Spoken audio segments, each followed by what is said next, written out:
Hello students, good morning. My name is Ankit and welcome to Vigyan institute. तो हम MCQ का हमारा सेशन चल रहा है और इससे पहले वाली जो हमारी वीडियो थी उसके अंदर हमने पी ब्लॉक से रिलेटेड बहुत सारे एमसीक्यूज़ डिस्कस किए थे।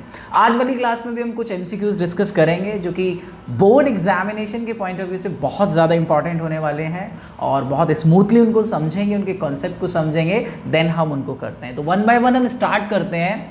आपकी स्क्रीन पे क्वेश्चन दिख रहा होगा कि group 16 element has lower value of first ionization enthalpy as compared to group 15 elements because देखो ये क्वेश्चन जो है ये आपका आयोनाइजेशन एंथैल्पी से रिलेटेड क्वेश्चन है। ये आपका आयोनाइजेशन एंथैल्पी से रिलेटेड क्वेश्चन है।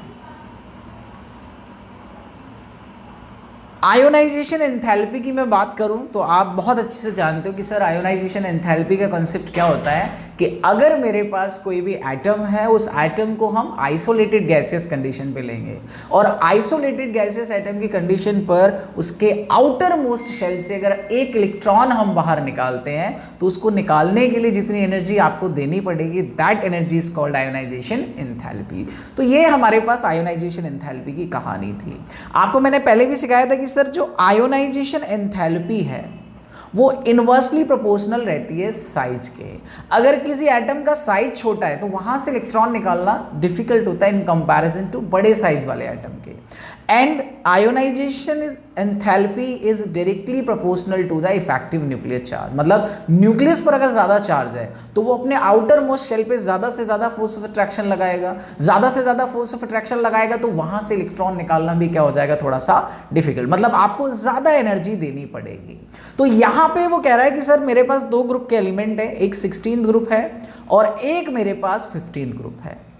अब वो कह रहा है कि दोनों ग्रुप की अगर हम बात करें तो सर 16th ग्रुप के जितने भी एलिमेंट है हमारे पास उन सारे एलिमेंट्स की आयोनाइजेशन एंथैल्पी कम होती है in comparison to 15th group element. तो चलो देखते हैं।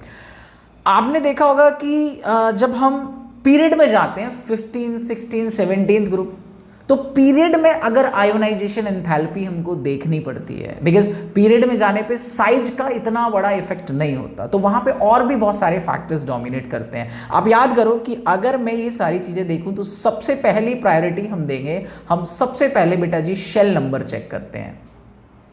आप इन दोनों के कॉन्फ़िगरेशन करोगे, 16 ग्रुप का कॉन्फ़िगरेशन आता है NS2NP4 और 15 ग्रुप का कॉन्फ़िगरेशन आएगा NS2NP3। चलो दैट मीन्स कि शेल नंबर तो दोनों का सेम है, NN शेल है, तो शेल नंबर से काम हमारा नहीं बना। फिर दूसरे नंबर पे हम प्रायोरिटी देते हैं बेटा जी पेनिट्रेशन पावर को, पेनिट्रेशन पावर को प्रायोरिटी देंगे। अगर मैं पेनिट्रेशन पावर की बात करूं तो पेनिट्रेशन पावर एस ब्लॉक की सबसे ज्यादा। मतलब अगर मेरे पास दो एटम है, एक का आउटर मोस्ट जो हमारे पास सबशेल है वो S है, दूसरे का आउटर मोस्ट सबशेल मेरा P है, तो S में से इलेक्ट्रॉन निकालना मोस्ट डिफिकल्ट होता है। दैट मीन्स कि अगर आप S ब्लॉक से या S सबशेल से इलेक्ट्रॉन निकालना चाहते हो तो वहां पे आपको थोड़ी सी डिफिकल्टी आने वाली है। तो कहने का मतलब पेनिट्रेशन जो है पावर वो S ब्लॉक की सबसे ज्यादा, then P, then D, then F, है ना। कंसेप्ट कैसे रहता है वो मैं आपको जब पेनिट्रेशन इफेक्ट पढ़ाऊंगा तब बहुत डिटेल से बताऊंगा। फिलहाल इतना ही देखो। अब आप ये देख रहे हो कि सर यहाँ पे भी P में ही है लास्ट और यहाँ पर भी P में है, मतलब सबशेल फेयर, सबशेल दोनों के सेम है। अगर सबशेल सेम है दैट मीन्स कि यहाँ पर पेनिट्रेशन पावर भी सेम है, तो इससे भी आपका काम नहीं बना। तब आप तीसरी प्रायोरिटी दोगे बेटा जी half filled and fulfilled stability पे। Half filled and fulfilled stability की कहानी देखते हैं। अगर किसी भी सबशेल के अंदर हाफ फिल्ड या फुलफिल्ड कॉन्फ़िगरेशन है तो वो आपका बहुत ज़्यादा स्टेबल होता है, इनर्ट कॉन्फ़िगरेशन कंसीडर कर लेते हैं, वो थोड़ा सा अनरिएक्टिव हो जाता है, स्टेबल है। तो यहाँ पे आप देख रहे हो कि सर जो मेरे पास P4 है, आपने बनाया तो आपके पास 4 इलेक्ट्रॉन, 1, 2, 3 और 4 आपके पास। इसमें अगर हम बनाएंगे 3 इलेक्ट्रॉन फिल करने हैं, 1, 2, 3, तो देखो ये जो कॉन्फ़िगरेशन है ये आपका बेटा जी हाफ फिल्ड कॉन्फ़िगरेशन है। ये कैसा है, हाफ फिल्ड कॉन्फ़िगरेशन है। तो हाफ फिल्ड कॉन्फ़िगरेशन क्या होता है, थोड़ा सा स्टेबल, वहां से इलेक्ट्रॉन निकालना थोड़ा सा डिफिकल्ट है। तो अब हम इसमें देखें तो देखो फर्स्ट ऑप्शन दे रहा है कि half filled of p orbital in group 15 elements are more stable. Obvious है कि यही इसका आंसर है। तो बाकी चाहे तो आप पढ़ के देख लो, वरना तो हमें पहले ही मिल गया कि सर इसका आंसर ए होने वाला है। तो ठीक है, चलो नेक्स्ट क्वेश्चन पे आते हैं। नेक्स्ट क्वेश्चन कह रहा है कि covalency of oxygen can not exceed 2 unlike sulphur which can show +4 and +6 oxidation state. अब यहाँ पे देखो दो तरीके के आपके पास एटम है, एक तो वो ऑक्सीजन की बात कर रहा है, दूसरी तरफ ऑक्सीजन के अलावा उसके ग्रुप में जितने भी आ रहे हैं, सल्फर है मेरे पास। वो कह रहा है कि सर जो ऑक्सीजन है इसकी जो कोवेलेंसी है, उसकी जो कोवेलेंसी है, इसकी जो आपके पास कोवेलेंसी है, वो कह रहा है कि सर ये कोवेलेंसी 2 शो करता है, जबकि सल्फर इसी के ग्रुप का है, वैलेंस इलेक्ट्रॉन सेम है, स्टिल इसकी जो कोवेलेंसी है वो +4 भी होती है और आपने +6 भी देखी होगी। आपने SF4 कंपाउंड देखा है, वहां पे वो +4 शो करता है, आप SF6 की बात करोगे तो वहां पर वो +6 शो करेगा।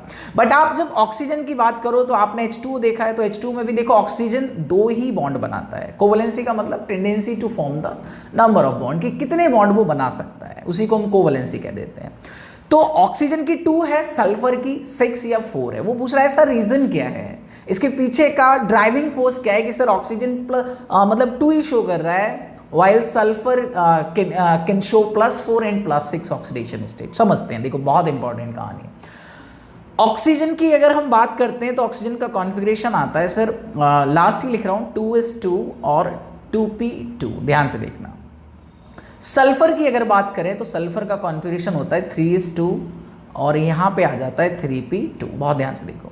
अगर मैं इसकी बात करूँ तो इसके बाद वाला शेल यहाँ 3s होगा जिसके अंदर कोई इलेक्ट्रॉन प्रेजेंट नहीं है, बट अगर हम यहाँ की बात करें तो थर्ड के अंदर d भी आ जाता है जो यहाँ पर फिलहाल वेकेंट है, there is no electron present in d orbital.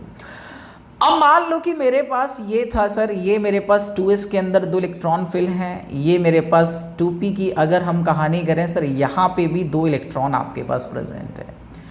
s की कहानी क्या है सर, s की कहानी मेरे पास ये है कि s के अंदर कोई इलेक्ट्रॉन नहीं, सॉरी ऑक्सीजन में 2p4 होते हैं और यहाँ पे 3p4 होंगे, है ना, बिकॉज ऑक्सीजन के पास 8 इलेक्ट्रॉन 1s2 2s2 2p4। तो हमने देखो थर्ड इलेक्ट्रॉन इधर फिल करा, फोर्थ इलेक्ट्रॉन इधर फिल कर दिया।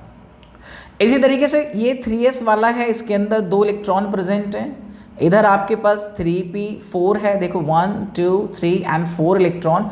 d आपके पास पूरी तरीके से खाली है, d आपके पास पूरी तरीके से खाली है। किसी भी एलिमेंट की जो बॉन्ड बनाने की टेंडेंसी होती है वो हमेशा नंबर ऑफ अनपेयर्ड इलेक्ट्रॉन पे डिपेंड करती है। जितने अनपेयर्ड इलेक्ट्रॉन होंगे उतने ही बॉन्ड बना सकता है। पेयर्ड इलेक्ट्रॉन अगर हो गए तो वो कभी बॉन्ड फॉर्म नहीं करते। आप यहाँ देखो कि सर यहाँ पे क्या है कि यहाँ पे अभी मुझे 2 ही अनपेयर्ड इलेक्ट्रॉन दिखाई दे रहे हैं, यहाँ पर भी 2 ही अनपेयर्ड इलेक्ट्रॉन है। अच्छा एक बात देखो कि अगर मैं सोचूं कि सर इस वाले इलेक्ट्रॉन को या यहाँ से इलेक्ट्रॉन उठा के मैं इधर एक साइड करा दूं, ये आपके पास खाली 2s है, इसको रफ कर लेते हैं। देखो यहाँ पे आपके पास जो 3s है, यहाँ पर अगर मैं इलेक्ट्रॉन का एक्साइटेशन कर रहा हूं तो आप एक चीज देखो सर, ये सेकंड शेल है, ये थर्ड शेल है, मतलब एनर्जी के बहुत ज़्यादा है, इतना ज़्यादा है कि हमारे पास इतनी एनर्जी नहीं है कि हम 2s के इलेक्ट्रॉन को 3s में लेके जाएं या 2p के इलेक्ट्रॉन को 3s में लेके जाएं। दैट मीन्स यहाँ पर एक्साइटेशन की पॉसिबिलिटी नहीं है, और जब एक्साइटेशन नहीं होगा तो इसके पास मात्र 2 ही अनपेयर्ड इलेक्ट्रॉन रह जाएंगे, और अगर 2 ही अनपेयर्ड इलेक्ट्रॉन है तो oxygen have tendency to make only 2 bond, इसीलिए इसकी मैक्सिमम कोवेलेंसी 2 रखते हैं, मतलब नॉर्मल कोवेलेंसी। मैक्सिमम एक कोऑर्डिनेट बॉन्ड और भी बना लेता है, वो 3 तक पहुंच जाती है, लेकिन उसने नॉर्मल कोवेलेंसी की बात की है। But in case of sulphur आप देख सकते हो कि सर ये जो आपको इसका पेयर्ड इलेक्ट्रॉन दिखाई दे रहा है, ये 3s का इलेक्ट्रॉन एक्साइट होकर 3d में जा सकता है, बिकॉज एनर्जी गैप बहुत ज़्यादा नहीं है, सेम शेल में है।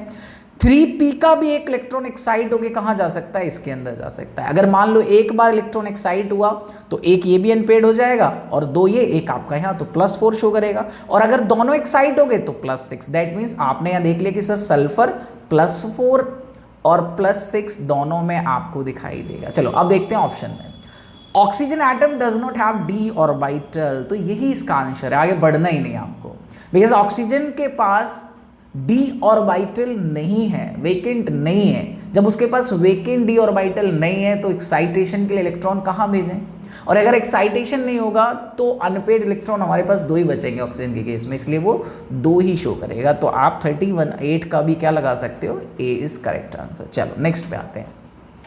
देखो ये क्वेश्चन भी बहुत अच्छा क्वेश्चन है। वो कह रहा है कि बॉन्ड एंगल इन H2O, आपके पास देखो दो कंपाउंड दे रखे हैं, ये आपके पास H2O है और दूसरा आपके सामने बेटा जी SH2 रख रखा है। और आप ये जानते हो कि सर दोनों के पास दो दो लॉन पेयर प्रेजेंट है, दोनों के पास क्या है, दो दो लॉन पेयर प्रेजेंट है। बहुत ध्यान से देखो, अब यहां पे वो कह रहा है कि sir bond angle in H2O का ये वाला जो बॉन्ड एंगल है ये आपको दे रखा है 104.5 डिग्री, और ये वाले की बात करें तो 92.1 डिग्री के आसपास इसका बॉन्ड एंगल है। दैट मींस कि H2O का बॉन्ड एंगल H2S से ज्यादा है। ओके, अब देखो एक्चुअल में अगर मैं इनकी हाइब्रिडाइजेशन निकालूं तो इसकी भी हाइब्रिडाइजेशन sp3 होगी और H2S की भी हाइब्रिडाइजेशन sp3 है, बट अकॉर्डिंग टू sp3 इसका बॉन्ड एंगल 109.5 डिग्री के आसपास होना चाहिए था, इसका एंगल भी 109.5 डिग्री के आसपास होना चाहिए था। बट ये जो लॉन पेयर है बेटा जी, ये लॉन पेयर खुद को रिपेल करते हैं, फिर इन लॉन पेयर से बॉन्ड पेयर भी रिपेल होते हैं, जिसकी वजह से इनका जो बैंड शेप है वो थोड़ी सी और बैंड हो जाती है, जिसकी वजह से बॉन्ड एंगल डिक्रीज होगा। यहां पे भी सेम कहानी है कि सर लॉन पेयर रिपेल करेंगे, देन लॉन पेयर ये बॉन्ड पेयर को रिपेल करेंगे, जिसकी वजह से शेप और ज्यादा बैंड हो जाएगी। बट क्वेश्चन इज दैट कि सर कहां पर शेप ज्यादा बैंड होगी, मतलब कहां पर आपका बॉन्ड एंगल कम होगा। तो अगर मैं आपको एक कॉन्सेप्ट बताऊं तो देखो, आप कभी भी बॉन्ड एंगल का क्वेश्चन आया, आप इस तरीके से दो लाइंस ड्रॉ करो, इसके पास दो लॉन पेयर दे रखे हैं, एक यहां पर लॉन पेयर है और एक आपके पास लॉन पेयर ये है, एक बार ऑक्सीजन है और एक बार सल्फर है। आप जानते हो कि sir oxygen is more electronegative than sulphur. अगर ऑक्सीजन ज्यादा इलेक्ट्रोनेगेटिव है तो वो जो उनके कोवेलेंट इलेक्ट्रॉन है उनको खींच के अपने पास रखेगा, जिसकी वजह से उसकी बॉन्ड लेंथ पे इफेक्ट पड़ेगा, बॉन्ड लेंथ क्या हो जाएगी, कम। तो ऑक्सीजन वाले जो हाइड्रोजन है, मानो वो यहां आ गए, ये आपके पास हाइड्रोजन और यहां भी आपके पास हाइड्रोजन, ये ऑक्सीजन वाले हैं। सल्फर की इलेक्ट्रोनेगेटिविटी कम होने की वजह से उसकी बॉन्ड लेंथ थोड़ी सी ज्यादा होगी, तो ये वाले जो आपके पास हाइड्रोजन है ये सल्फर के हैं। अब क्या करा कि सर दोनों ने lone pair bond pair repulsion हुआ, लॉन पेयर रिपल्शन हुआ, जिसकी वजह से ये शेप थोड़ी सी और बैंड होगी। अब आप देखो कि सर यहां तक ट्रेवल करने के लिए इसको कितना ज्यादा आना पड़ा, और ये जो ऑक्सीजन है ये सिर्फ इतने शिफ्ट हुए। तो दैट मीन्स कि जब ये लॉन पेयर बॉन्ड पेयर पर रिपल्शन करेंगे तो जो सल्फर वाले हाइड्रोजन है इनके बॉन्ड एंगल में ज्यादा डिक्रीमेंट आएगा। तो इसीलिए आपको दिखाई दे रहा है कि सर H2 के केस में 104 है और H2S के केस में 92.1 है। दैट मीन्स कि ये जो इफेक्ट आ रहा है ये किसकी वजह से आ रहा है, इलेक्ट्रोनेगेटिविटी की वजह से। चलो तो देखो, फर्स्ट ऑप्शन है oxygen is diatomic and sulphur is tetratomic. Sulphur tetratomic तो होता ही नहीं है ना, वो तो ऑक्टाएटॉमिक है, तो पहला ऑप्शन तो वैसे ही गलत है। दूसरा कह रहा है difference in electronegativity of sulphur and oxygen, तो ये बिल्कुल करेक्ट ऑप्शन है। ये सारा का सारा जो खेल है वो इलेक्ट्रोनेगेटिविटी डिफरेंस का ही है। ओके, चलो नेक्स्ट क्वेश्चन पे आते हैं। नेक्स्ट क्वेश्चन कह रहा है कि arrange the following hydrides of elements in order of increasing stability. देखो आपको हाइड्राइड बना रखे हैं, एक आपके पास H2S दे रखा है, दूसरा आपके पास H2O है, तीसरा आपके पास H2SE है एंड देन H2T ही है। अब इनमें देखो हो क्या रहा है कि अगर ये बॉन्ड बना रहे हैं तो इसके पास हाइड्रोजन का कौन सा ऑर्बिटल होता है, 1s। यहाँ पे भी हाइड्रोजन का कौन सा ऑर्बिटल होगा, 1s, यहाँ पे भी 1s और यहाँ पे भी 1s। लेकिन सल्फर की अगर हम बात करें तो सल्फर के पास कौन सा ऑर्बिटल होगा, सल्फर के पास होता है 3p, ऑक्सीजन के पास 2p, सेलेनियम के पास 4p, टिलेनियम के पास 5p। आप जानते हो कि सर अगर ऑर्बिटल का साइज जैसे जैसे बढ़ेगा ओवरलैपिंग स्ट्रेंथ कम हो जाती है, इतनी अच्छी ओवरलैपिंग नहीं कर पाते। छोटे छोटे से ऑर्बिटल्स बहुत अच्छी ओवरलैपिंग करते हैं बिकॉज उनके न्यूक्लियस पास होते हैं। न्यूक्लियस पास है तो एक दूसरे के इलेक्ट्रोस्टैटिक फोर्स लगाना उनके लिए बहुत अच्छा रहता है। तो अगर साइज बढ़ेगा तो ओवरलैपिंग की स्ट्रेंथ घटेगी, और अगर बॉन्ड की ओवरलैपिंग कम हो रही है तो बॉन्ड स्ट्रांग बनेगा नहीं। और बेटा जी अगर बॉन्ड स्ट्रांग नहीं बन रहा तो स्टेबिलिटी कैसे आएगी। तो स्टेबिलिटी सबसे ज्यादा उस कंपाउंड में होगी जहां पे दो छोटे छोटे से ऑर्बिटल्स ओवरलैप कर रहे होंगे। तो आप देख सकते हो कि सर ऑक्सीजन के केस में सबसे अच्छी ओवरलैपिंग है, तो आपको एक ही ऑप्शन दे रखा है कि H2 की सबसे ज्यादा, that means D option is correct. D option आपका करेक्ट है। चलो आगे बढ़ते हैं। नेक्स्ट कह रहा है कि वो name of the synthetic radio active element of group 16 having atomic number 116। तो ये आपको थोड़ा सा मेमोरेबल क्वेश्चन है, ये आपको पता होना चाहिए कि सर हमारी जो पीरियडिक टेबल है उस पीरियडिक टेबल के अंदर 116 एटॉमिक नंबर का जो हमारे पास एलिमेंट है वो हमारे पास कौन होता है, लेवर्मोरियम हम उसे कहते हैं। तो ऑप्शन ए इज करेक्ट। चलो नेक्स्ट पे आते हैं।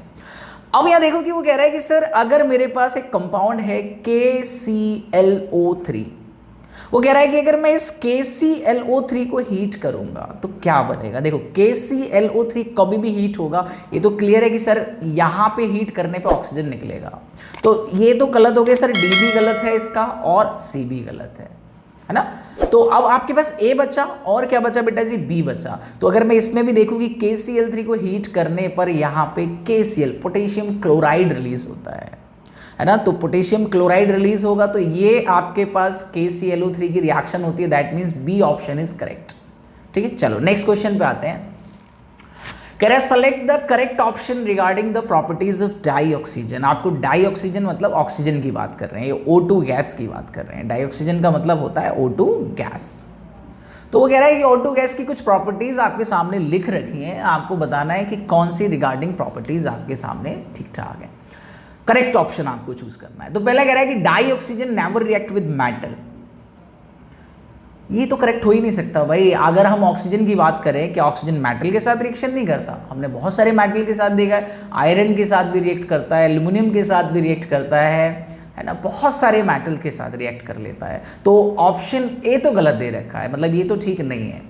ऑप्शन बी कह रहा है कि dioxygen is diamagnetic in nature. Diamagnetic का मतलब होता है कि जब हम ऑक्सीजन का एमओ डायग्राम बनाएंगे, जब हम ऑक्सीजन का एमओ डायग्राम बनाएंगे, तो एमओ डायग्राम जब हम बनाएंगे तब हम देखेंगे कि सर एमओ डायग्राम के अंदर हमें पता चलेगा कि ऑक्सीजन के अंदर कोई भी अनपेयर्ड इलेक्ट्रॉन प्रेजेंट नहीं है, मतलब 9 अनपेयर्ड इलेक्ट्रॉन, एक भी अनपेयर्ड इलेक्ट्रॉन नहीं होगा जब आप उसका एमओ डायग्राम बनाओगे तो, है ना। एमओ डायग्राम 11th क्लास में एक बार देख लेना बना के, तो आपको वहां से पता चलेगा कि सर उसके पास एक भी अनपेयर्ड नहीं है, सारे के सारे इलेक्ट्रॉन पेयर्ड है। और अगर सारे के सारे इलेक्ट्रॉन पेयर्ड है तो वो डायामैग्नेटिक होता है नेचर में, है ना। चलो देखते हैं एक बात, इसको भी देख लेते हैं कि बन रहा है या नहीं बन रहा। डायामैग्नेटिक का मतलब तो नॉन अनपेयर्ड इलेक्ट्रॉन है। देखते हैं, अब हम ऑक्सीजन का एमओ डायग्राम बनाते हैं। सर ऑक्सीजन पे आता है 2p4, ऑक्सीजन पे हमारे पास आता है 2p4, और दूसरी तरफ भी आप ले लीजिए 2p4 को। आपको एमओ डायग्राम बनाना आता होगा, मैं सिर्फ बता रहा हूँ। इसके पास मोर देन 16 इलेक्ट्रॉन है, तो ये तो आपके पास बना इसका, और अब मैं पहले स्केलेटन बना लेता हूँ। ये आपके पास, और ये बेटा जी हमारे पास बन गया एमओ डायग्राम ऑफ ऑक्सीजन। अब देखो टोटल इलेक्ट्रॉन कितने दे रखे हैं, 4 4 2 8, यहाँ पे भरा 1 2 3 4 5 6, अब 7 इलेक्ट्रॉन इधर गया, 8 इलेक्ट्रॉन इधर गया। आपको दिखाई दे रहे हैं कि यहाँ पे अनपेयर्ड इलेक्ट्रॉन है। ये कैसे हैं, अनपेयर्ड इलेक्ट्रॉन है। और अगर सर अनपेयर्ड इलेक्ट्रॉन यहाँ दिखाई दे रहे हैं, दैट मीन्स कि ये कैसा है नेचर में, पैरामैग्नेटिक है। ये कैसा है नेचर में, पैरामैग्नेटिक है। तो आप कह सकते हो कि सर ये ऑप्शन भी पूरी तरीके से गलत है। ठीक है, चलो थर्ड वो कह रहा है कि sir combination of dioxygen with other element is highly exothermic process. बहुत ज्यादा एक्सोथर्मिक प्रोसेस है। चलो देखते हैं इस बात को। भाई मैंने क्या करा है कि ऑक्सीजन को किसी भी कंपाउंड के साथ, किसी भी एलिमेंट के साथ, भाई एलिमेंट में तो मेटल भी हो सकता है, कभी ऐसा तो नहीं हुआ ना कि आयरन पे मेरे पास लोहे का यहाँ टुकड़ा रखा, वो ऑक्सीजन आई, रिएक्ट कर गई, एकदम वहां से हीट निकलनी स्टार्ट हो गई। भाई रस्टिंग ऑफ आयरन का जो प्रोसेस है वो एक्सोथर्मिक थोड़ी है, वहां पे हीट रिलीज नहीं होती ना। तो दैट मीन्स कि सर ये ऑप्शन भी बिल्कुल गलत है, ये ऑप्शन गलत है। तो dioxygen liquefies at 55 kelvin and freeze at 90 kelvin, आपके पास ये ही बचा। दैट मीन्स कि इसका डी ऑप्शन करेक्ट है 101%। आपका डी ऑप्शन करेक्ट है। चलो नेक्स्ट आते हैं। नेक्स्ट क्वेश्चन की अगर बात करें कि which of the following is not correct matched, इनमें से कौन सा है जो करेक्टली मैच नहीं कर रहा। पहली बात करी उसने कि सर ये सारे के सारे जो ऑक्साइड्स हैं ये एसिडिक इन नेचर है, दूसरा कह रहा है कि जितने भी ऑक्साइड्स आपको दिखाई दे रहे हैं ये बेसिक इन नेचर हैं। तीसरे ऑप्शन में कि ये सारे के सारे न्यूट्रल हैं और ये सारे के सारे एम्फोटेरिक हैं। एसिडिक ऑक्साइड का मतलब कि ऑक्साइड एसिड की तरह ट्रीट करे, बेसिक ऑक्साइड का मतलब ऑक्साइड बेस की तरह ट्रीट करे, कुछ न्यूट्रल होते हैं और कुछ हमारे पास एम्फोटेरिक ऑक्साइड होते हैं। अब आपको ये देखो सीधा सीधा दिख रहा होगा कि ये जो CO है, कार्बन मोनोऑक्साइड जो है, ये दिखने में आपको न्यूट्रल सा लग रहा होगा, कोई चार्ज नहीं रहता। आप इसका लुईस डॉट स्ट्रक्चर बनाओ, कुछ भी देखो, तब आपको पता चलेगा कि CO जो है ये आपका न्यूट्रल ऑक्साइड नहीं है। इसलिए ये आप कह सकते हो कि सर इसका option C is absolutely correct. Okay, चलो नेक्स्ट आते हैं, the correct order of acidic strength. अब देखो एसिडिक के क्वेश्चन पूछने की पॉसिबिलिटी बहुत ज़्यादा है। मैं जानता हूं कि अगर मुझे एसिडिटी की बात करनी है तो एसिडिटी का मतलब क्या है? एसिडिटी का मतलब होता है कि टेंडेंसी टू एक्सेप्ट इलेक्ट्रॉन या टेंडेंसी टू डोनेट प्रोटॉन, है ना। तो मैं यहां लिख लेता हूं कि sir tendency to accept electron, electron को एक्सेप्ट करने की टेंडेंसी या फिर tendency to donate proton, tendency to donate proton, इनमें से एक कहानी उसकी हो जाएगी। ठीक है, इतनी बात आपको समझ में आ गई। चलो अब हम देखते हैं कि सर अगर ऐसे कंपाउंड्स में जहां हाइड्रोजन प्रेजेंट नहीं है, भाई हाइड्रोजन प्रेजेंट हो तो हाइड्रोजन हटा के देख लो कि कौन सा एनायन आपका स्टेबल बन रहा है। जब हाइड्रोजन है ही नहीं तब आप कहां से देखोगे बेटा जी? तब आप देखोगे ऑक्सीडेशन स्टेट से। तब आप किस पॉइंट ऑफ व्यू से देखोगे? ऑक्सीडेशन स्टेट से। सर ऑक्सीडेशन स्टेट का क्या रोल रहेगा? चलो देखते हैं। अगर मान लो कि किसी कंपाउंड की ऑक्सीडेशन स्टेट मैक्सिमम है, पॉजिटिव है ना, मैक्सिमम पॉजिटिव आ रही है, मेरा कहने का मतलब एक मान लो +5 है, एक मान लो +7 है। अब +7 जिस ऑक्सीडेशन स्टेट है जिस एलिमेंट की, जिस कंपाउंड की, उसको इलेक्ट्रॉन गेन करने की मतलब टेंडेंसी ज्यादा है। वो चाहता है कि 7 इलेक्ट्रॉन हो जाए, इस पे पॉजिटिव चार्ज बहुत ज्यादा है। तो जिसकी ऑक्सीडेशन स्टेट हाईएस्ट होगी उसकी इलेक्ट्रॉन को गेन करने की टेंडेंसी भी सबसे ज्यादा होगी। तो अब आप क्या करो? ऑक्सीडेशन स्टेट निकाल लो। चलो मैं नीचे से ही करता हूं, आप इसकी ऑक्सीडेशन स्टेट देखो। आपने निकाला कि सर 2x, एक सेकेंड, आपने देखा कि सर 2x + 7 और एक ऑक्सीजन की -2 = 0। तो यहां पे आ गया आपके पास कि 2x, एक सेकेंड रुकना बेटा, हाँ यहां पे हमारे पास आ गया कि सर 2x - 14 = 0। तो 2x = 14 और यहां से हमने निकाला तो x आपके पास आ गया +7। मतलब Cl2O7 के अंदर क्लोरीन की ऑक्सीडेशन स्टेट है आपके पास +7, है ना, आपके पास +7 है। चलो दूसरा दे रखा है SO4। SO4 में सल्फर की निकालनी है, x मान ली, ऑक्सीजन 2 है और एक ऑक्सीजन की -2, चार्ज 0 है। तो x - 4 = 0 और x = मेरे पास कितना आ गया? 4। ओके, थर्ड दे रखा है P4O10। और देखो ये जो कंपाउंड है इसका तो आपको स्ट्रक्चर बनाना पड़ेगा, तभी आप अच्छे से इसकी ऑक्सीडेशन स्टेट निकाल पाओगे। ओके, तो अगर मैं इस कंपाउंड की बात करूं तो इस कंपाउंड की जो ऑक्सीडेशन स्टेट है वो आपकी स्ट्रक्चर के थ्रू निकलेगी, है ना। वो आप कैसे निकालोगे? इसे स्ट्रक्चर के थ्रू निकाल सकते हो। तो देखो 4 फॉस्फोरस दे रखे हैं, फॉस्फोरस, फॉस्फोरस और फॉस्फोरस। ओके, अब आप देख लीजिए कि अगर मुझे बनाना है फॉस्फोरस का स्केलेटन कैसा रहता है, कुछ इस तरीके का। भाई 5 बॉन्ड बनाता है फॉस्फोरस, तो इस तरीके का आपके पास स्केलेटन रहेगा फॉस्फोरस का। तो फॉस्फोरस की जो ऑक्सीडेशन स्टेट है वो +5 से ज्यादा नहीं आ सकती। अब देखो यहां पे अगर मैं निकालूंगा P4O10 में तो 4x - 20 = 0। आप यहां से भी देखोगे तो x = आपके पास 5 आ जाएगी ऑक्सीडेशन स्टेट। कितनी आ जाएगी? 5 ऑक्सीडेशन स्टेट। तो यहां पे मुझे क्या देखने को मिल रहा है कि सर Cl2O7 में 7 ऑक्सीडेशन स्टेट है, SO4 में +4 ऑक्सीडेशन स्टेट है, P4O10 में हमने देखा तो फॉस्फोरस की कितनी आ रही है यहाँ पे? 5 ऑक्सीडेशन स्टेट आ गई। आप ऐसे ही सबका ऑक्सीडेशन स्टेट यहाँ पे निकालिए तो आप ये देख लीजिए कि सर जिसके ऑक्सीडेशन स्टेट ज़्यादा होगी उसकी एसिडिक स्ट्रेंथ उतनी ज़्यादा होगी। तो आपको इसमें सबका ऑक्सीडेशन स्टेट निकालना पड़ेगा और ऑक्सीडेशन स्टेट जिसकी ज़्यादा है दैट मीन्स कि उसका एसिडिक स्ट्रेंथ उतनी ज़्यादा हो जाएगी। तो ये भी बहुत सिंपल सा क्वेश्चन है, ठीक है। चलो नेक्स्ट बनते हैं, विच of the following is wrong statement. आपको ये 4 स्टेटमेंट गिवन है, वो आपसे पूछ रहा है कि इसमें से रॉन्ग स्टेटमेंट कौन सा है, ठीक है। चलो ओजोन के बारे में वो आपसे बात कर रहा है, ओजोन के बारे में उसने बात की है।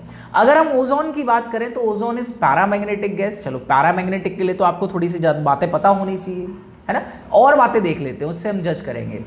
बी ऑप्शन कह रहा है कि the two oxygen bond length in ozones are identical, because ozone की जब हम बात करेंगे तो यहाँ पे आपको रेजोनेंस देखने को मिलेगा, और अगर रेजोनेंस यहाँ पर है तो रेजोनेंस जहाँ पर भी होता है वहाँ पे जितने भी ऑक्सीजन बॉन्ड्स होंगे उनकी लेंथ्स बेटा जी हमेशा इक्वल होंगी, उनकी लेंथ्स हमेशा इक्वल होंगी। दैट मीन्स कि ये ऑप्शन आपका करेक्ट है। O3 molecule is band, obvious है कि कुछ इस तरीके से ही बनता है ऑक्सीजन ओजोन मॉलिक्यूल, बैंड ही होता है, तो ये भी ठीक है। Ozone is violet black in solid, ये भी ठीक है, जब हम ओजोन को सॉलिड स्टेट में लेके जाते हैं तो उसका कलर वॉयलेट ब्लैक ही होता है, ये भी ठीक है। तो यहाँ पे ये आपको दिमाग में रखना है कि सर ओजोन पैरामैग्नेटिक नहीं होता, ओजोन जो है वो डायामैग्नेटिक इन नेचर है। So option A is wrong, इसलिए इसका ऑप्शन ए हो जाएगा। चलो आगे बढ़ते हैं। नेक्स्ट कह रहा है कि which one is a property of ozone, इनमें से कौन सी प्रॉपर्टी ओजोन की है। पहला कह रहा है कि it acts as an oxidizing agent in dry state. अगर मैं ड्राई स्टेट पे लूं ऑक्सीजन को तो वो ऑक्सीडाइजिंग एजेंट की तरह बिहेव करता है, ऑब्वियस करता है, बिकॉज वो नेसेंट ऑक्सीजन निकालता है ना, नेसेंट ऑक्सीजन निकालता है, तो वो इसलिए ऑक्सीडाइजिंग एजेंट है, किसी को भी ऑक्सीजन दे देता है। अगर दूसरे का ऑक्सीडेशन कर रहा है दैट मीन्स कि वो ऑक्सीडाइजिंग एजेंट है। ओके, दूसरा कह रहा है इट ऑक्सीडाइज पीबीएस से PbSO4। देखो इसे पीबीएस में अगर मैं ओजोन डाल दूं, पीबीएस में अगर मैंने ओजोन डाला तो वो 100% PbSO4 में उसे कन्वर्ट कर देगा, बिकॉज बहुत अच्छा ये ऑक्सीडाइजिंग एजेंट है, ये भी इससे हो जाएगा। तो दैट मीन्स कि इसका ऑल ऑफ दीज वाला ऑप्शन करेक्ट है, इसके अंदर जितने भी ऑप्शंस दे रखे सारे करेक्ट हैं। ओके चलो नेक्स्ट क्वेश्चन देखो, तो बहुत सिंपल सा क्वेश्चन है। वो कह रहा है कि सल्फर मॉलिक्यूल इज, सल्फर जो है आपने देखा होगा कि सर सल्फर जो है वो S8 की फॉर्म में एग्जिस्ट करता है, मतलब हम उसे कह सकते हैं कि सर वो ऑक्टा एटॉमिक है, ऑक्टा एटॉमिक एलिमेंट है वो। आप उसकी अगर स्ट्रक्चर की बात करेंगे तो उसका पकड़ स्ट्रक्चर या क्राउन शेप स्ट्रक्चर बनता है इसका, ठीक है, तो इसका ऑप्शन डी इज करेक्ट है। आगे बढ़ते हैं। नेक्स्ट क्वेश्चन है कि choose the correct statement from the following, इनमें से कौन सा ऑप्शन आपका ठीक है, करेक्ट ऑप्शन देखना है। तो पहले कह रहा है कि rhombic sulphur is blue in colour, नहीं, रोम्बिक सल्फर का कलर ब्लू नहीं होता। सेकेंड ऑप्शन है कि रोम्बिक सल्फर इज सॉल्युबल, भाई नहीं, S8 की अगर हम बात करें तो S8 आपका कैसा है, इस पर कोई चार्ज नहीं है, ये नॉन पोलर है, और नॉन पोलर हमेशा चाहेगा कि वो नॉन पोलर के अंदर ही सॉल्युबल हो। तो अगर वाटर की बात करें, वाटर कैसा होता है, वाटर तो हमारा पोलर है, तो पोलर के अंदर आप नॉन पोलर को डिजोल्व नहीं कर सकते। दैट मीन्स कि ये भी आपका करेक्ट ऑप्शन नहीं है। नेक्स्ट कह रहा है कि rhombic and monoclinic sulphur have S6 molecule, नहीं, एक S8 में होता है और आपका एक S6 में होता है। S8 में वो पकड़ या क्राउन शेप बनाता है, S6 में बेटा जी वो चेयर फॉर्म अडॉप्ट करता है। क्या करता है वो, इसमें चेयर फॉर्म अडॉप्ट करता है। तो लास्ट देखो कि in cyclo S6 molecule the ring adopt chair form. अगर S6 देखो चेयर फॉर्म कैसे बनती है, कुछ इस तरीके की होती है हमारे पास चेयर फॉर्म, ये एग्जैक्ट मेरे पास एक चेयर फॉर्म है। इसके अंदर ये सल्फर, यहाँ पे भी सल्फर, यहाँ पे भी सल्फर, ये आपके 6 सल्फर एटम यहाँ पे लग जाएंगे। देखो एक चेयर फॉर्म है, इसको हम क्या कहते हैं, साइक्लो S6 चेयर फॉर्म। इस तरीके की चेयर आपके सामने बन गई है, तो दैट मीन्स कि इसका ऑप्शन डी करेक्ट है, option D is absolutely correct. Next देखो, नेक्स्ट क्वेश्चन भी बहुत सिंपल है, इसमें कुछ नहीं है, इसमें बस बैलेंसिंग का कॉन्सेप्ट है। अगर आपको क्वेश्चन नहीं आती दैट मीन्स कि अगर आप बैलेंस करना जानते हो तो आपका काम हो जाएगा। देखो फर्स्ट कह रहा है कि आपके पास ये रिएक्शन दी है, देखो अब वो कह रहा है कि which of the following is correct representation of reaction of acidified permanganate solution which sulphur dioxide. एक बात याद रखना कि अगर आपके पास MnO4 नेगेटिव है या KMnO4, ये मैग्नेट आयन है, पर मैग्नेट आयन है, अगर मैं एसिडिक मीडियम में इसको ले रहा हूं तो ये हमेशा Mn+2 में कन्वर्ट करेगा। देखो यहां भी Mn+2 है, यहां भी है, यहां भी है, यहां भी है, तो ये तो क्लियर है कि सर इसने तो अपना काम ठीक कर दिया।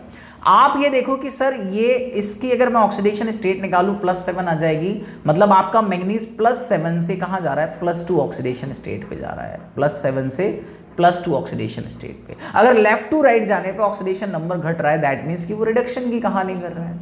और ये जो आपके पास रिएक्शन है ये बैलेंस्ड रिडॉक्स रिएक्शन है, ठीक है, अब आपको कुछ नहीं करना बेटा जी, आप ये देखो कि अगर ये रिडक्शन कर रहा है तो सल्फर 100% ऑक्सीडेशन करना चाहिए था। तो SO4 में सल्फर की ऑक्सीडेशन स्टेट, सॉरी SO2 में सल्फर की ऑक्सीडेशन स्टेट +4 आ रही है और SO4 2 नेगेटिव में हम निकालते हैं। तो देखो x - 8 इज इक्वल टू -2, यहां से निकालिए आपने, कितनी आ रही है +6, मतलब कि यहां सल्फर +4 में है, यहां सल्फर +6 में है। तो लेफ्ट टू राइट जाने पर अगर ऑक्सीडेशन नंबर बढ़ रहा है दैट मीन्स कि ऑक्सीडेशन का प्रोसेस है। मतलब अब आपको दिखाई दे रहा है कि सर ये एक रिडॉक्स रिएक्शन। अब आप बैलेंसिंग कर लो, देखो 2 मैंगनीज है, यहां भी 2 मैंगनीज है, सल्फर आपके पास 5 है, 5 सल्फर है, ऑक्सीजन काउंट कर लो 8 और 10 18 और आपके पास 20 ऑक्सीजन हो गए, तो 5 4 20 ऑक्सीजन है, सब कुछ बैलेंस्ड है यहाँ पे। तो आपने ये देखा कि सर ये जो ए रिएक्शन है ये एब्सोल्युटली करेक्ट है। आप बाकी की 3 ऑप्शन देख लेना, इसमें बैलेंसिंग नहीं होगी, और अगर बैलेंसिंग हो जाएगी दैट मीन्स ऑक्सीडेशन रिडक्शन नहीं होगी। ये तीनों में से रिडॉक्स रिएक्शन का कंसेप्ट नहीं बनेगा। ठीक है, चलो नेक्स्ट क्वेश्चन देखो। वो कह रहा है why sulphur dioxide considered as an air pollutant. जो सल्फर डाइऑक्साइड है SO2, इसको हम एयर पॉल्यूटेंट क्यों कहते हैं? क्वेश्चन यहाँ पे हमारे पास ये है। पॉल्यूटेंट का मतलब होता है कि जो पॉल्यूशन कराने के, मतलब पॉल्यूशन कराने के लिए रिस्पॉन्सिबल होते हैं उनको हम पॉल्यूटेंट कहते हैं।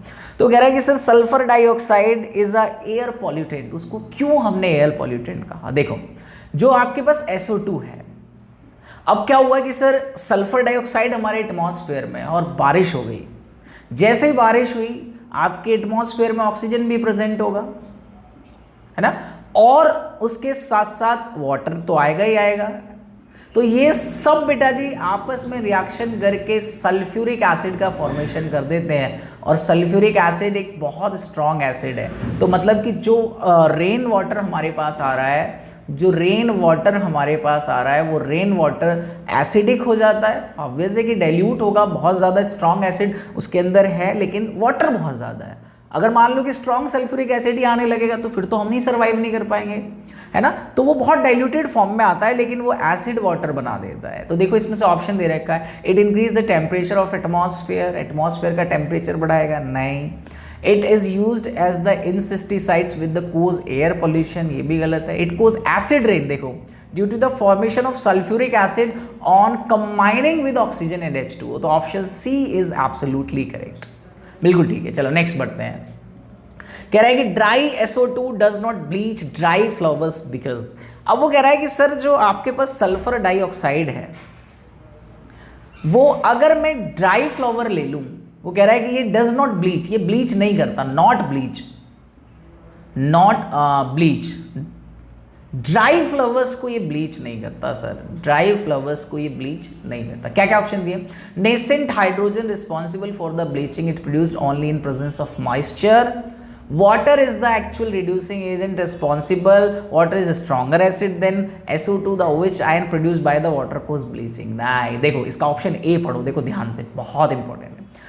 वो कह रहा है कि सर जो नेसेंट हाइड्रोजन है, जो आपके पास नेसेंट हाइड्रोजन है वो रिस्पॉन्सिबल होता है ब्लीचिंग के लिए, और वो कब प्रोड्यूस होगा?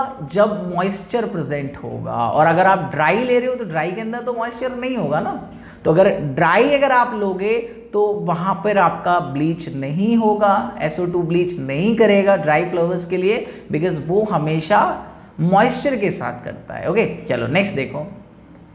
नेक्स्ट कह रहा है कि which of the following statement is not correct for SO2 gas. आपके पास SO2 गैस है, उसके लिए कौन सा स्टेटमेंट करेक्ट नहीं है?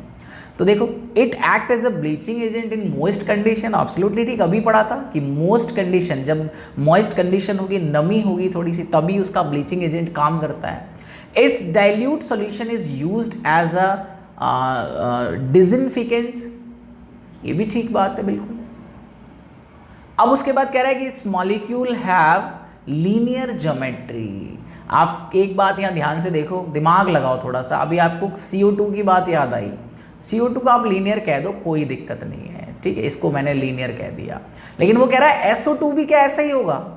नहीं होगा भाई, इसके पास कोई लॉन पेयर नहीं है, इसके पास 4 इलेक्ट्रॉन हुए, अभी एक लॉन पेयर है। वो एक lone pair in bond pair को रिपेल करेगा और इसको कुछ इस तरीके से बना देगा और इसका लॉन पेयर रहेगा यहाँ। तो देखो आपको दिखाई दे रही है कि इसकी शेप लीनियर नहीं है, नॉट लीनियर। दैट मीन्स कि ये वाला ऑप्शन आपका बिल्कुल करेक्ट है ना। ये गलत है, हमें तो रॉन्ग स्टेटमेंट छांटना था, ये करेक्ट ऑप्शन है तीनों, ये आपका गलत है। तो option C is correct for this question. Next आ जाओ, वो कह रहा है which of the following statement is not correct, इनमें से कौन सा स्टेटमेंट करेक्ट नहीं है। ओके तो ऑक्सीजन मॉलिक्यूल इज पैरामैग्नेटिक, ये तो मैं पहले आपको दिखा चुका हूँ बिकॉज उसके पास अनपेयर्ड इलेक्ट्रॉन थे। देखो विद 2 अनपेयर्ड इलेक्ट्रॉन, इसका हमने अभी एमओ डायग्राम बना के देखा था, तो वो नॉट करेक्ट पूछ रहा है ये स्टेटमेंट, तो ठीक है।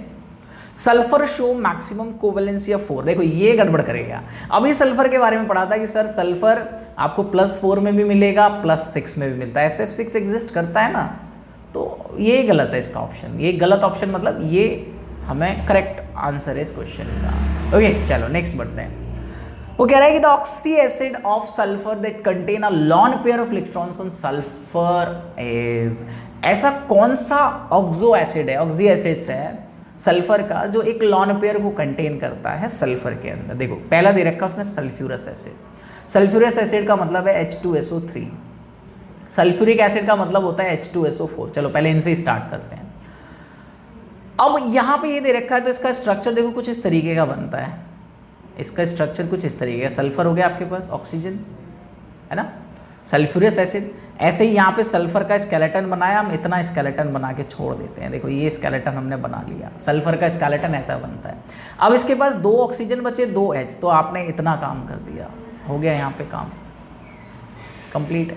अब यहाँ क्या होगा कि सर अगर मैं 2 OH यहाँ लगा दूँ तो सल्फ्यूरस में ये वाले जो 2 आपको बॉन्ड दिखाई दे रहे हैं ये हट जाएंगे, यहाँ से कुछ इस तरीके का स्ट्रक्चर आपको दिखाई देगा, मतलब यहाँ पे एक लॉन पेयर आपको दिखाई दे जाएगा उसकी जगह, है ना। तो ये देखो बाकी ऑक्सीजन 1 2 3 यूज हो गए, सल्फर 1 यूज हो गया, हाइड्रोजन 2 यूज, तो एक लॉन पेयर आपको दिख गया। देखो यही है, हो गया काम, ऑप्शन ए इज करेक्ट। आगे बढ़ते हैं। In which of the following sulphur is present in +5 oxidation state, तो देखो आपको कह रहा है dithionic acid, sulphurous acid, disulphuric acid और सल्फ्यूरिक एसिड। पहले आपको जिसके नाम सिंपल तरीके से पता उनका देखो। आपको सल्फ्यूरस एसिड पता है H2SO3, आपको सल्फ्यूरिक एसिड पता है H2SO4, डाइसल्फ्यूरिक एसिड में क्या हो जाएगा, बस वो 2 फॉर्म हो जाती है, कोई फर्क नहीं पड़ेगा उसकी वजह से, वो H2SO4 को डबल ले लो आप, ठीक है। अब देखो आप इसमें ही निकालो, देखो 2 तो हाइड्रोजन की हो गई, X आपके पास सल्फर प्लस -6 आपके पास किसकी हो जाएगी, ऑक्सीजन की, चार्ज 0 है, तो X - 4 इज इक्वल टू 0, तो X इज इक्वल टू आपका कितना आ गया बेटा जी 4। तो देखो सल्फ्यूरस एसिड के अंदर तो आपकी ऑक्सीडेशन स्टेट +4 आ रही है, +5 नहीं आएगी। ओके अगर ऐसे ही मैं H2SO4 का निकालूं, दिस इज सल्फ्यूरिक एसिड, तो 2 + X - 8 इज इक्वल टू 0, तो 2 प्लस यहाँ लिख लो X - 6 is equal to 0, X is equal to +6, मतलब देखो इसका भी काम नहीं बना, ये भी नहीं बना, ये भी नहीं बना, ठीक है। अब हमारे पास है डाइसल्फ्यूरिक एसिड, डाइसल्फ्यूरिक एसिड से कोई फर्क नहीं पड़ेगा, बस H2SO4 की उसने 2 यूनिट्स यूज कर ली, क्या फर्क पड़ेगा उससे, ये बन जाएगा आपके पास H4S2O8, ये आपके पास है, तो इसमें कोई फर्क नहीं, डबल करा ऑक्सीडेशन स्टेट, इसकी भी +6 रहेगी, तो आपके पास कौन सा ऑप्शन बचा, ऑप्शन ए, ठीक है। चलो नेक्स्ट आ जाते हैं। The oxidation state of sulphur in anions, आपके पास इतने सारे एनायंस दे रखे हैं, उनकी ऑक्सीडेशन स्टेट का ऑर्डर लगाना है आपको। पहला दिया है, मैं यहाँ लिख लेता हूँ S2O6 2 नेगेटिव, दूसरा है S2O2 4 और तीसरा है S2O3 2 नेगेटिव। चलो यहाँ निकालते हैं ऑक्सीडेशन स्टेट। सल्फर कितने हैं 2, तो 2x कंसीडर कर लो इसे, ठीक है, प्लस ऑक्सीजन कितने 6 और एक ऑक्सीजन का -2 is equal to overall charge compound पे है -2। आपने फर्दर इसे सॉल्व किया तो 2x - 12 इज इक्वल टू -2, यहाँ से और चले तो 2x इज इक्वल टू 12 -2, यहाँ से अगर हमने और सॉल्व करा तो 2x इज इक्वल टू 10 आ जाएगा, मतलब x इज इक्वल टू आपका +5 है, ठीक है। चलो सेकेंड सॉल्व कर लेते हैं ऐसे ही, तो 2x ऑक्सीजन के हो जाएंगे -8, चार्ज है -2, तो यहाँ से अगर हम सॉल्व करेंगे तो 2x इज इक्वल टू आपके पास 6 आएगा, आगे सॉल्व करा x इज इक्वल टू +3, तो देखो यहाँ पे +3 आ गया। लास्ट कंपाउंड में दे रखा है कि sir 2x - 6 is equal to -2, यहाँ से हम चलेंगे तो 2x इज इक्वल टू 4 आ जाएगा और x इज इक्वल टू आपका 2 बन जाएगा। तो आप यहाँ देख लो कि सर सबसे ज़्यादा इसकी है, मतलब S2O4O6 की, तो देखो कौन सा ऑप्शन बन रहा है, ऑप्शन आपका बनेगा 6, 4 और 3। देखो आपका C option is correct, C option यहाँ बिल्कुल ठीक है। तो इस तरीके के हमारे पास ये क्वेश्चंस हमने कर लिए, है ना। तो अब आगे के क्वेश्चंस हम नेक्स्ट वीडियो में करेंगे। तो इस तरीके के आज भी हमने 20 क्वेश्चंस कर लिए और ये 20 क्वेश्चंस बहुत इंपॉर्टेंट है। आप इनको एक बार खुद से वीडियो को पोस्ट करके सारे क्वेश्चन सॉल्व करने की कोशिश करना, ना हो तो मैंने आपको सॉल्यूशंस बता दिए। और स्टिल कोई डाउट हो तो यू कैन कमेंट, आप कर सकते हो मुझे कमेंट, वहाँ पे मुझसे पूछ सकते हो अगर कोई भी क्वेरीज हो, इनसे रिलेटेड कोई भी डाउट हो, ठीक है। तो फिर हम नेक्स्ट क्लास में मिलते हैं, जो भी हमारे रिमेनिंग और बचे क्वेश्चंस होंगे इंपॉर्टेंट क्वेश्चंस, वो मैं आपके साथ फिर डिस्कस करता हूँ, ठीक है। Okay, bye bye.